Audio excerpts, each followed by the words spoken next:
Welcome everyone. I'm Alice Guéhenect, the Group Chief Digital Officer, and I'm really happy to welcome you here today in the Aquaverse for the first live meeting. We celebrate the World Water Day today in a special environment, the Aquaverse, and I'm really happy to welcome Franck Vogel, a photojournalist that will explain you an amazing project regarding water. But before that, I would like to explain you what is the Aquaverse. You all know that the climate change, and it changed in an accelerated way at the moment. In 2020, when we have started the group transformation, we have anticipated that climate change would be a big challenge. And we have built our transformation on two pillars.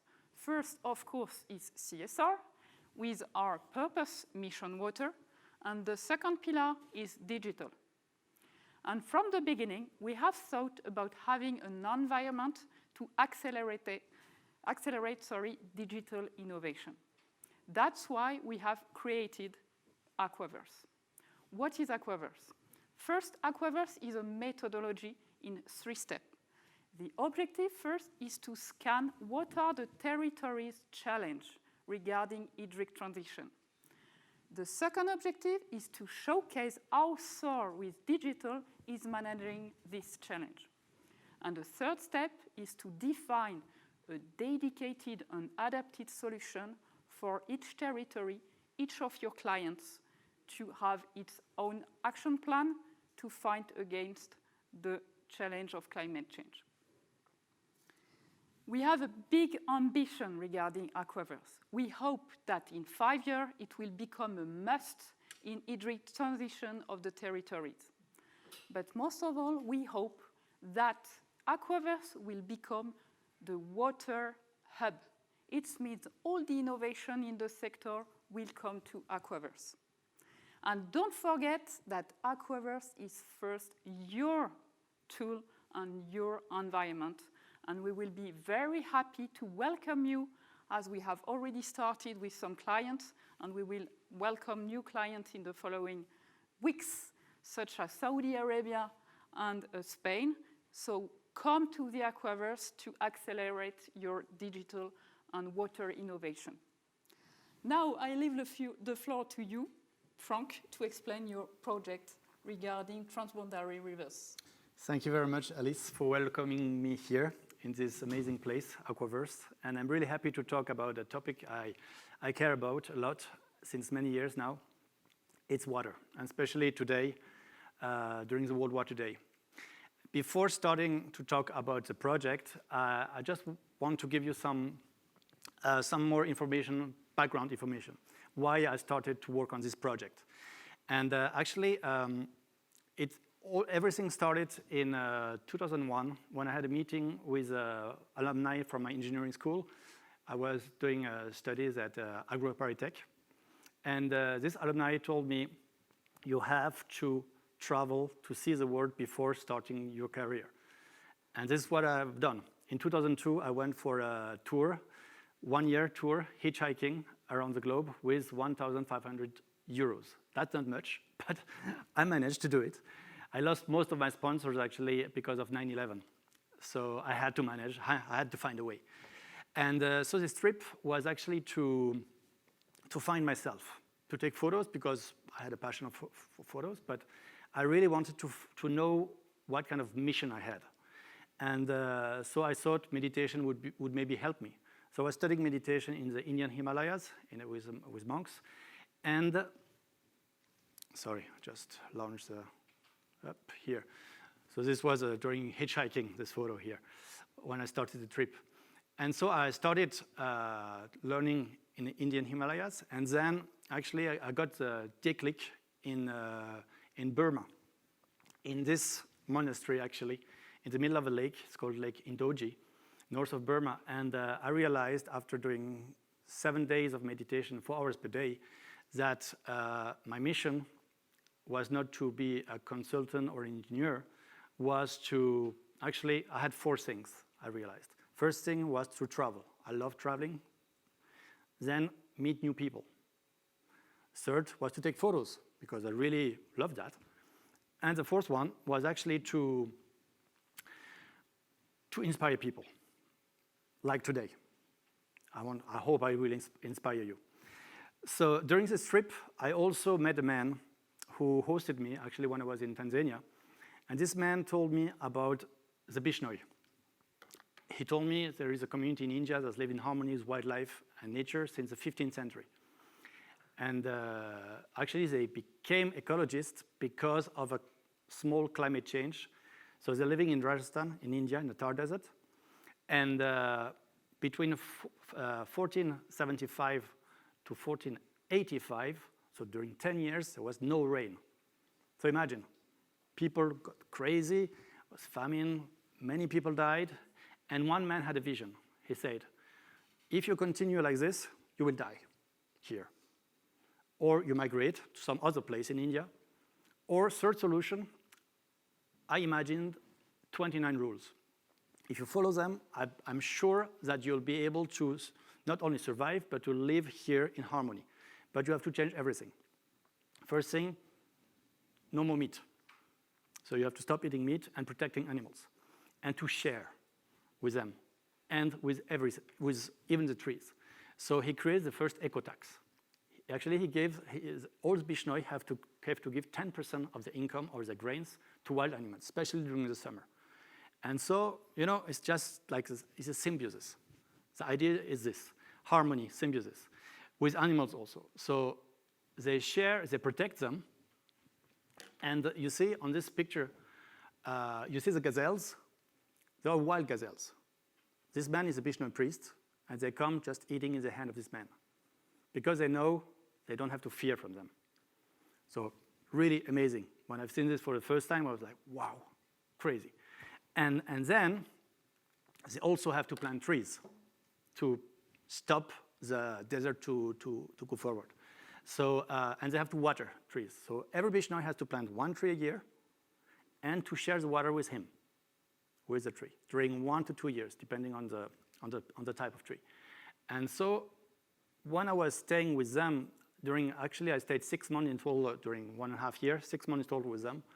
And I realized the importance of water. I'm from a farmer family in Alsace, and so I know the importance of water. But like with them in the desert, you know even more the importance of water. That's the key. They never build a house without finding water. It's not possible. You're in the desert. So I really realized like how rare water is and how we have to protect it. I just want to give you some figures. There are 71% inside your body, 71% of your body is made of water. So that's one important thing. So you're made of water mainly. Second thing, Earth is covered by 70% of water as well. And we have a lot of water, but most of that water is salty. So we have to take care of the 0.75%, which is fresh. We have also some fresh water in the ice, in form of ice in the North Pole and South Pole, but like we have to take care of this 0.75%. And if you just want to have on a cosmic level, in the universe, liquid water is rarer than gold. So just, if you know this, you just take care more of your water. That's it. And so that's why I wanted to launch this project on rivers, on water. And so it started in 2012. I had a meeting with a director of water from an international NGO, and she told me the problem with a new dam project in Ethiopia and how it would affect the people in Sudan, in Egypt. And I wanted to know more. So I went there. I went to Ethiopia, to Egypt, and South Sudan. And during this 3 months reportage, when I did the story, I realized that there must be other countries, other rivers with problems, not only the Nile. And that's how I came up with a list of 8 rivers. So I started with the Nile. That was the first one, presented in the first book also. The Brahmaputra, and then I did the Colorado, the Jordan. Those 4 are in the first volume of the book. And then I continued with with the Mekong. Oh, sorry. Go back. Yeah. So I continue with the Mekong, the Ganges, the Zambezi, and the Danube. Today, I won't have time to talk about all of them. I will focus on 3. I will talk about the Nile, the Colorado, and the Danube to finish. So let's start with the Nile. So the Nile is a sacred river for so many years now, for the Egyptians in the past. The water is holy, is sacred. And here we are at the source of the Nile, of the Blue Nile actually, in Ethiopia. Here you see a picture of a monk actually pouring water over a pilgrim. It's during the Timket. It's the Orthodox Epiphany. So they redo, in a way, the baptism of Jesus. And so the water is sacred, it's holy, but it's also source of tensions now, especially since this project with Ethiopia. Before going further, I want to show you something on a map, some important things. Here we are, here, you see the Lake Tana here. This is the Blue Nile here. And it's meeting here in Khartoum in Sudan, the White Nile, coming from Rwanda, going through Uganda, South Sudan, and meeting in Khartoum. And then it's flowing all over Sudan, Egypt, and it ends in the Mediterranean Sea. I want to show you 2 things here. The first is here. This is a dam, the problem, in a way. It's called the Grand Renaissance Dam in Ethiopia. And actually, Ethiopia is providing 85% of the Nile's water with the Blue Nile. So it's very important. So the impact is big. And so I will tell you a bit more about that later. And here is a Jungle Canal. That's Sudan and Egypt who started to build that in the 80s and actually to bypass a swamp, which is called the Sud, in the southern part of Sudan at this time. So those are 2 important things. And now I will continue with some historic information. So why tension started between Ethiopia and Egypt? Because of an agreement signed by the British colonizers in 1929, amended in 1959, and actually that gives 66% of the Nile's water to Egypt, plus a right of veto on any dam upstream. So no country is allowed to do any dam, to do anything. And 22% for Sudan. That remains 12% for the rest of the countries. And in 2010, actually Ethiopia said, that's enough. We also have the right to develop. We need to develop.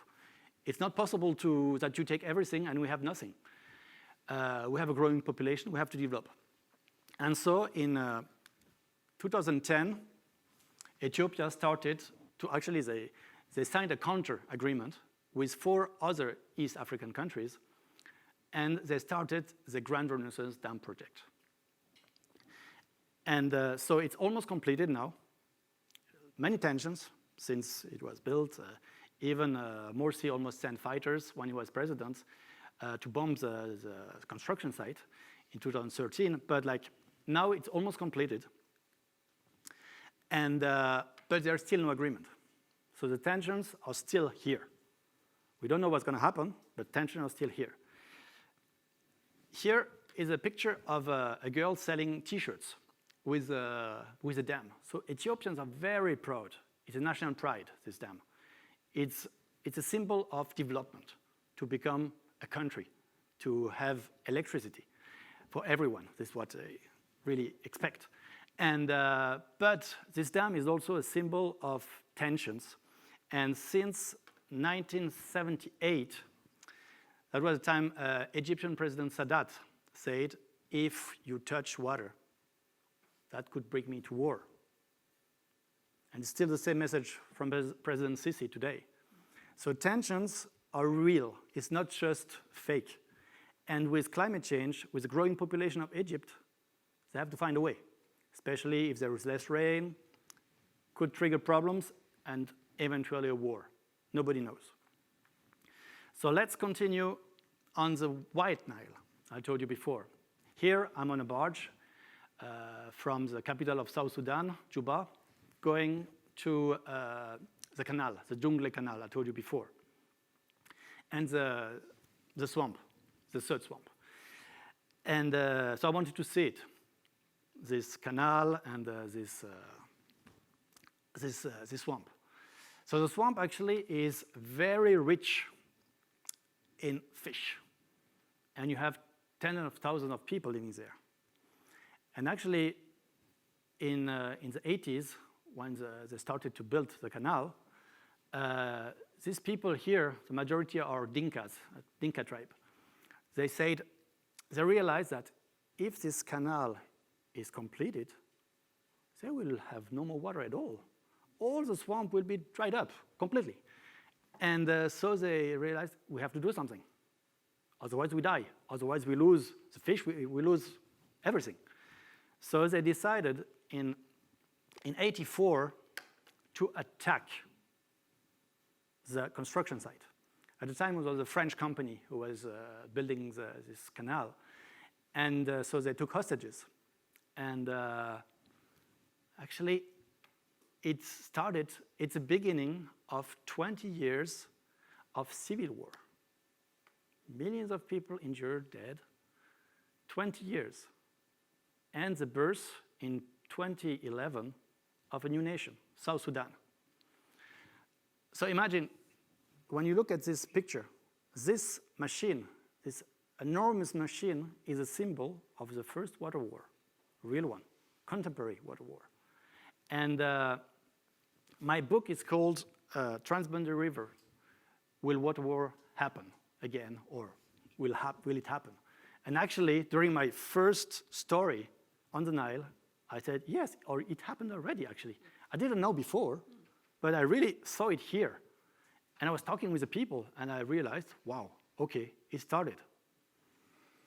And when you go at the end of the Nile, here we are in the delta, in the Nile Delta in Egypt.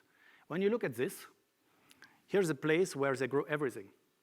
The water is so polluted, and they use this water to irrigate all the delta, to grow crops. When you see this, you say, that's not possible. Egyptians are dumping everything inside the Nile, like really everything.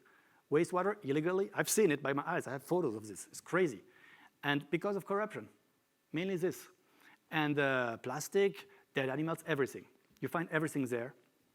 And that's why it's so important to protect this water. And that's why also for me, in my point of view, the keys to survive climate change is to have a real wastewater treatment and management. That's the key. And to find ways to recycle water, especially if you don't have. So for me, SAUR has a major role to play for that. Because for me, it's really key. So let's continue with the Colorado. So why I did the Colorado? First, because I wanted to focus on several countries around the world, but also to show another scenario. First, I was in Africa with the Nile. Everybody thinks poor countries don't know how to manage water.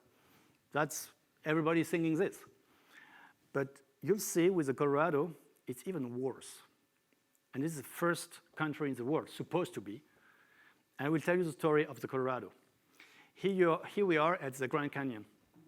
So the Colorado took about 20 million years to shape this canyon. And so 20 million years, that's a huge amount of time. But it took only less than a year to humans. In less than a year, the Colorado didn't meet or reach the sea anymore. That's about 20 years ago. I will explain you why. No more water. Show you the map. Here it comes, yeah. So here you have the source of the Colorado in the Rocky Mountains. It flows here.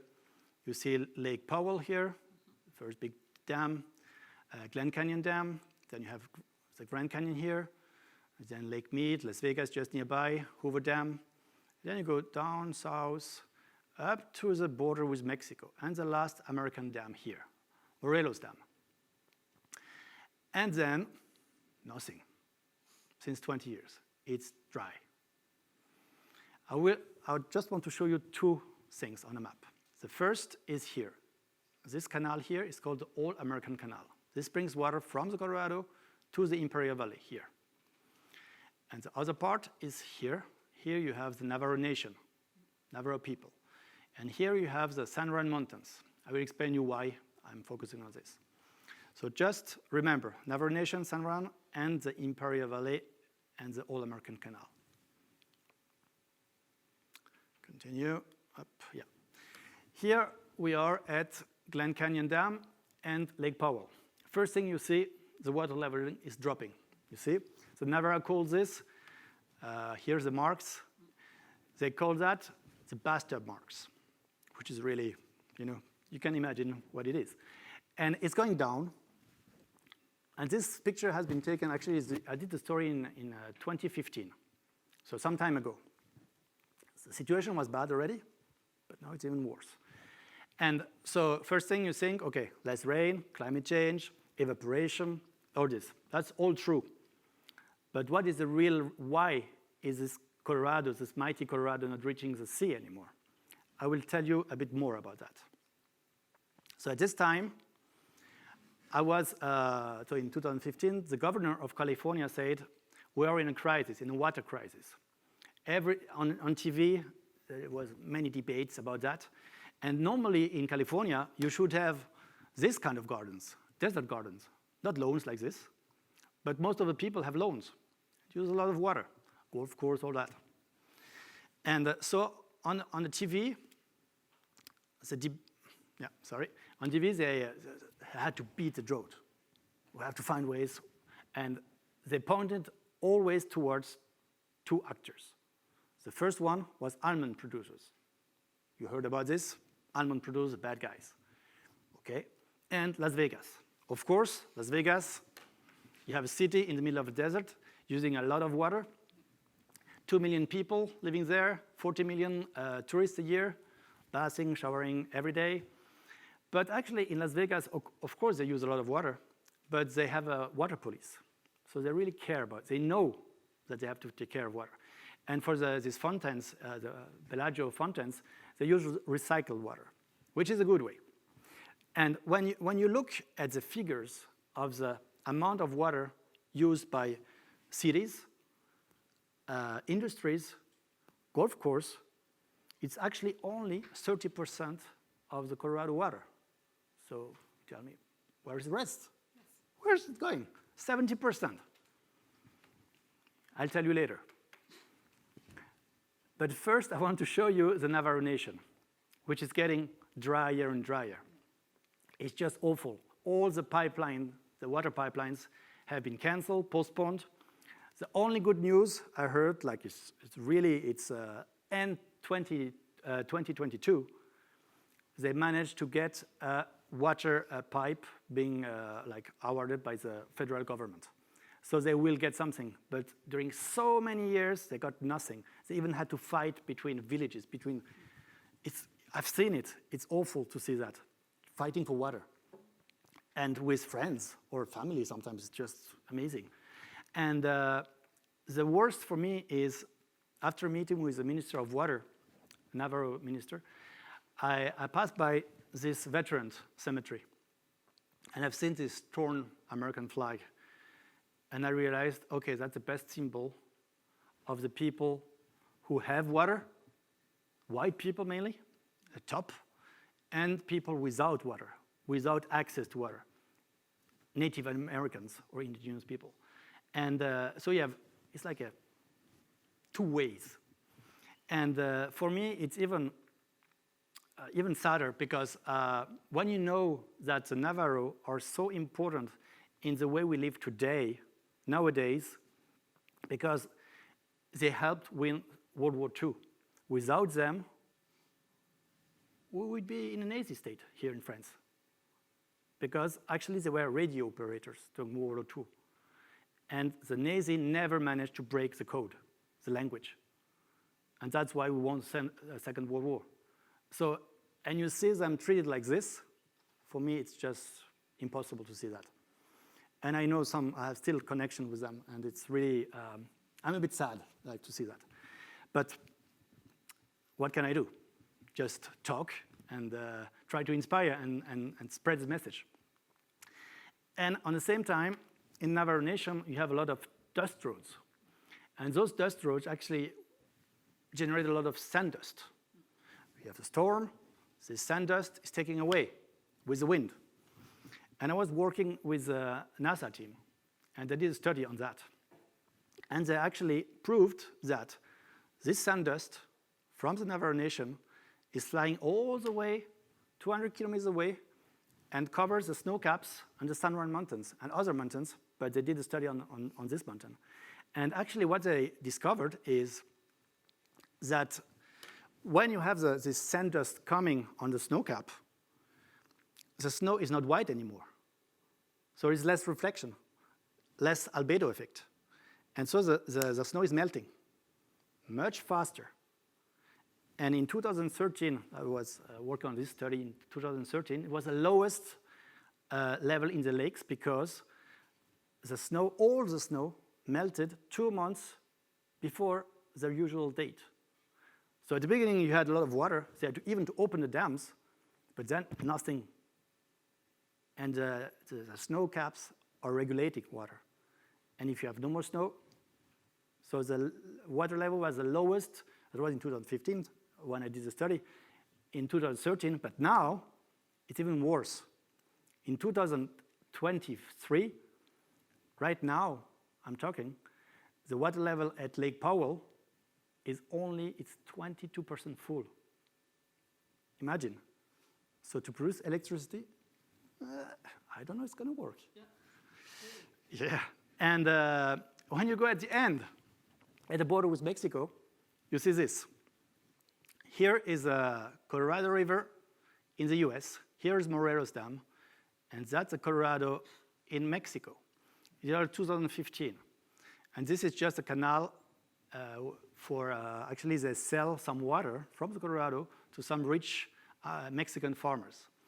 And here, this is in 2015, now it's completely dry. It's just sand. And why? Because of this canal. You maybe can see it here. It's called the All-American Canal. And this canal brings the water from the Colorado to the Imperial Valley. And what is going on in the Imperial Valley? In the Imperial Valley, actually, it's like 300 families settled there, end of the 90s, to produce vegetables for the US market. And 20 years ago, they realized that they didn't use all the water they have the right to use. In the US, you have to know you have right to rights. If you have a land, you have the water that belongs to it. And you can use it, sell it, do whatever you want, but it belongs to you. And it's on a contract. So they realized they didn't use enough water. All the water they have, they could use. And so they were thinking, what could we grow that used a lot of water and which is profitable? They came up with a very smart idea to grow alfalfa to feed cattle. So 24 hours a day, 7 days a week, non-stop, all year long, they irrigate alfalfa. And at the beginning, I thought it was for the US market. But no, 60% of this alfalfa is going through Asia, to China and Japan. If you eat Kobe beef, the Kobe cows are only eating alfalfa from here because it's supposed to be the best. And just nearby, you see cattle farms also. When I was driving, I knew there were cattle farms there, but like when I was driving, I was like, come on, this is not stopping. I was driving, no stop. And I met the manager, general manager of the cattle farm, and they told me, oh, we have 90,000 cows here. 90,000 in a desert. So they have sunshades here, sprinklers to just refresh the cows. And actually, the end is to do what? Is to do steaks, meat. And if you know that it takes for just to produce a 200 gram, short, very small one, steak, beef steak, it takes 3,550 liters of water. That's not what the cow is drinking. That's what actually is needed to grow alfalfa and corn. That's 6 years of water for a single person. So just imagine. For other meat, it's a bit different, it's lower. Pork and poultry is lower, but like for beef, it's the highest. So just remember this. And at the end, you see the delta, completely dry. And for me, I love this picture. It's beautiful, it's very graphic. But when you think what it is, for me, it reminds me of tree roots, but tree without sap. No more water, empty. And how a country can cut the water to another, for me, it's just crazy to just imagine about this. And actually, there is a very simple solution to end this. I was talking with Robert Glennon. He's a professor from University of Arizona, and he told me, if you stop irrigating alfalfa during 3 months in the summer, all California would have twice as much water. So no more water problem for California, because you have to know also that 70% of the water, the Californian water, 40 million people, is taken by these 300 families. And workers, of course, but like 300 families producing alfalfa. And if you stop irrigating during 6 months alfalfa, you plant something else, the Colorado would flow again into the sea. So the solutions are very simple. And so this is why I wanted to show you also, to talk about the last river, which is the Danube. The Danube is a very good example of how people and countries manage to discuss with each other, because that's very important to discuss. The Danube had also issues in the past, of course. But all the people, all the 10 countries, it's not 2 countries, here you have 10 countries to find an agreement. And they all sit on a table and said, okay, what can we do to have a free, where they have to transport goods, they have to do things, and they have to do business. So what is the best way? And this is how they started to create it in 1948, the European Commission of Danube, all together. And actually, it's to have a free, simplified, and safer navigation for all countries. And it's also, in 50 years later, sorry, it's coming, 50 years later, they created a commission to protect the Danube itself, not the navigation, but the river itself. It's the International Commission for the Protection of the Danube.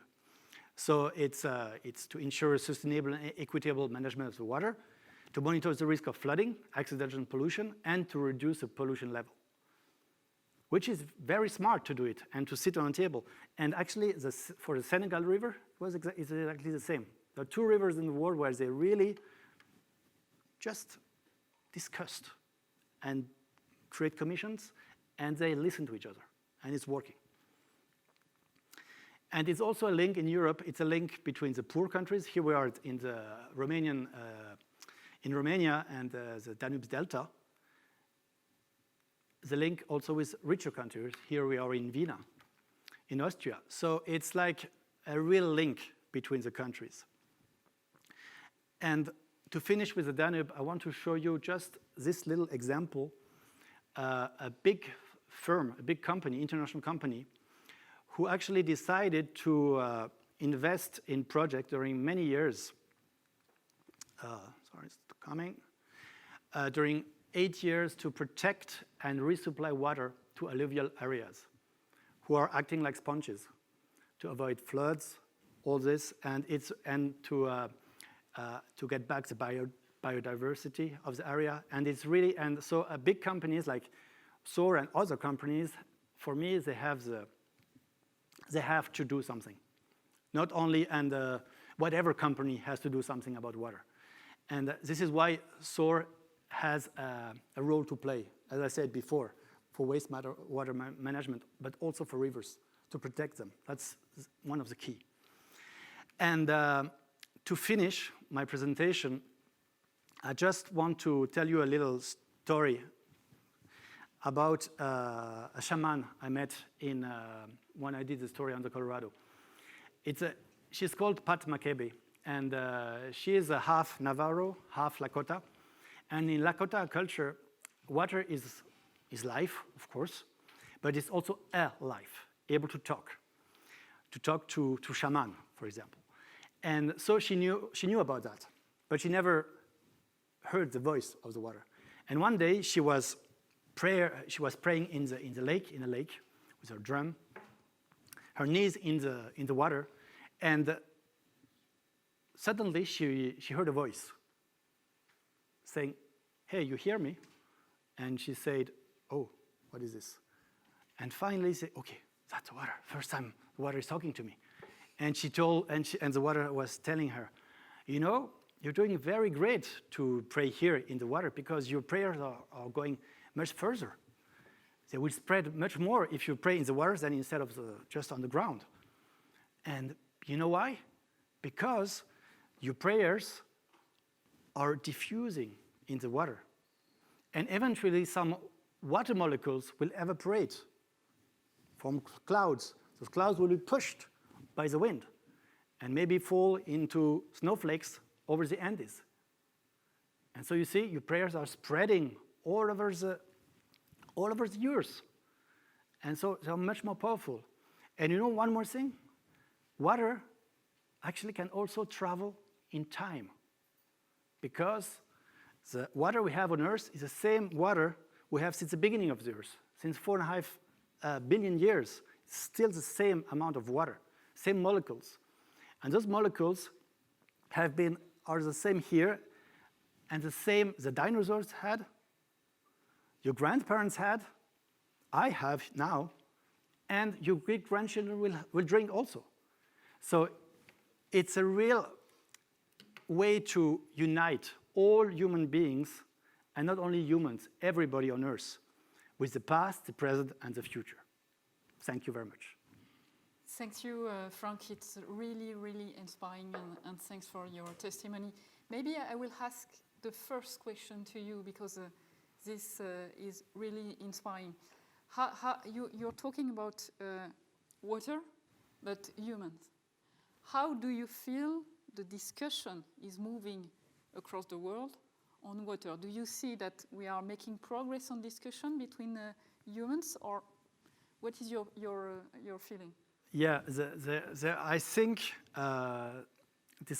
it depends on where in the world. It's not everywhere the same, but like I feel people start to understand, especially with climate change, and especially now in France, for example. In France, we had no real water problems, but now, since some years, it's coming. Okay. And so if people, actually, human beings have to be facing it, really, to change. Otherwise, humans are not changing. But now, things are changing. I feel it, and especially in the young generation. Yeah. Really. Okay, and maybe, Franck, a question coming from the audience is, what is your favorite part of the job? Actually, there's several parts. Like to do the story, to investigate, to really know, because usually when you look on the internet, you don't find the real reasons why one country is. You have to dig and to talk with many people, with many actors, activists, but it's not. You have to talk with scientists, with politicians, with many, and to try to find out the true story. And so this is really exciting to do. But then the other part for me is also to share it. Yeah. Because for me, I think the most important is to put seeds in the head of the people, like you today. It's very important that I put some seeds. Maybe you remember maybe 2 or 3 things, but like if I manage to put a seed about water, about the importance of water, I'm happy. Okay. And you know, in SAUR, we are really committed to protect water, but following you, what are the actions you think we should take now to protect water? Like what we should do is things to like, it's what we eat also. Yeah. That's also important. That's why I was talking about beef. Yeah. But like I'm not saying we don't have to eat beef or meat anymore. Like maybe reducing. Maybe reduce the beef maybe once a week instead of some are eating 4 times a week. Yeah. Just this. Yeah. And then really work with the companies, with towns, to really try to find ways to recycle water, especially in the areas where we have not much water, and the climate changes will in fact affect it a lot.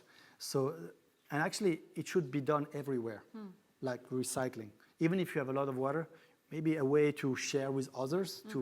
That's the thing, like the Bishnoi. The idea is to share and to find solutions for everybody, and not just take, like in the US, we take everything for us. That's not the solution.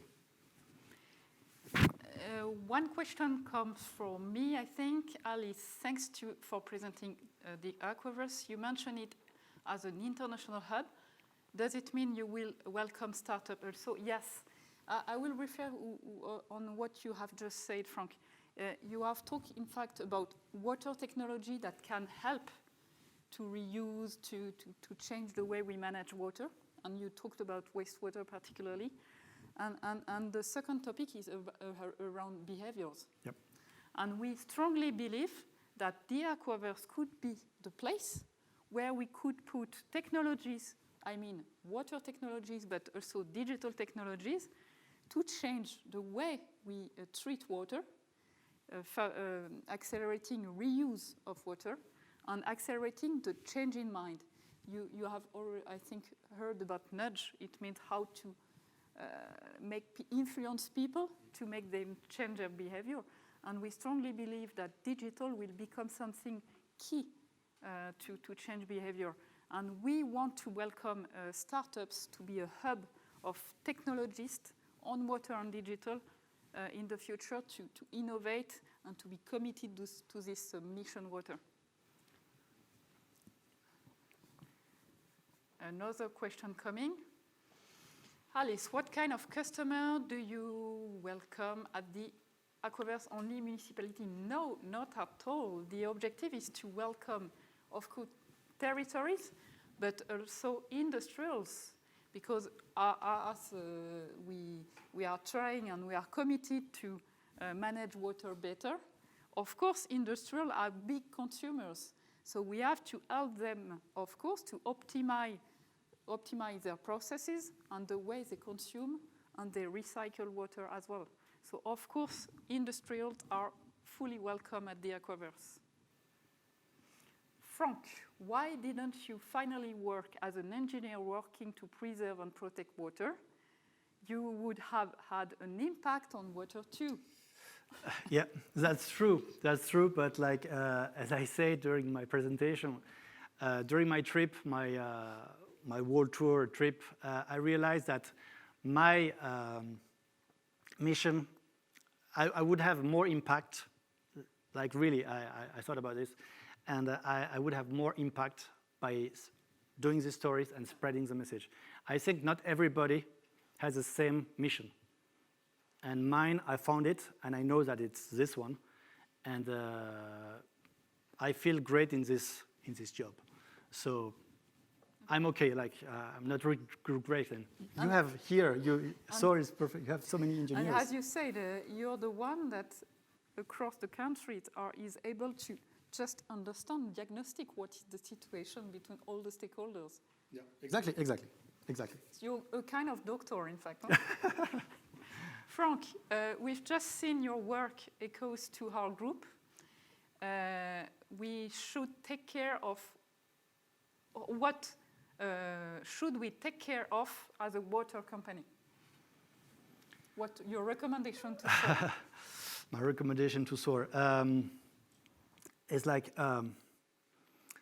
first, like you should maybe you're already doing like talking with the municipalities, with the countries, to get new contracts, but like you could also spread it more to the public, like have maybe a more SAUR is known, but it's not that known for the general public. Yeah. So maybe you could also have a mission to inform and to spread messages. Okay. You could also, as in my point of view, even if you're a company engineering, like really treating the water, recycling and all that, but like your mission could also be to teach. Okay. In a way. Okay. Franck, what is your next project? My next project is on karité, karité tree in Africa. Yeah. We'll do that for Geo magazine, and it will be also very, very interesting. Okay, thanks a lot for your really inspiring testimony. It was a real pleasure to welcome you here in the Aquaverse. And we wish you a pleasant and happy World Water Day, and see you at the Aquaverse soon. Bye. Thank you. Bye-bye.